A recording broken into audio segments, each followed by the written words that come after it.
លឺជ្រឹងពួនយំឆ្លងដល់ជំរំចំការក្រូចស្រីលីរួតប្រឹងរីកទទួលកវីផ្លែកតែរូបស្រីមិនឃើញแสงត្រាអូនដើរបែកក្រូចបងលួចមើលមុំចំការស្រីធំជាច្រើនហិចតាដើរមកចេញផ្លែសង្កែចេញផ្កាដូចណាត់ចិន្តាឲ្យជួបកវីតវត្តត្មឹមក្រហមដាំងខ្ញុំ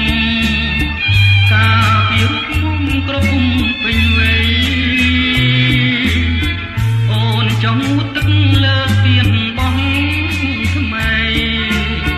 បងឡើងស្មារតីប្រុសស្រីល្អណាស់រឿងបាត់ដំបងចងចិត្តខ្ញុំហើយទាំងសង្កែអើយកុំហូរបញ្ច្រាំងសូមលោកមេបាមីងមាក្មេងចាស់ជួយប្រណីខ្លាំងដល់កវី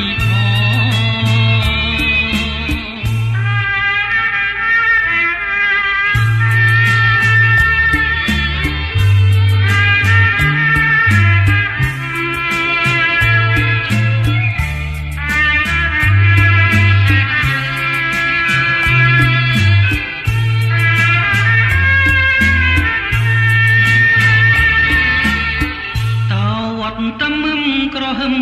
ដាំងខ្ញុំ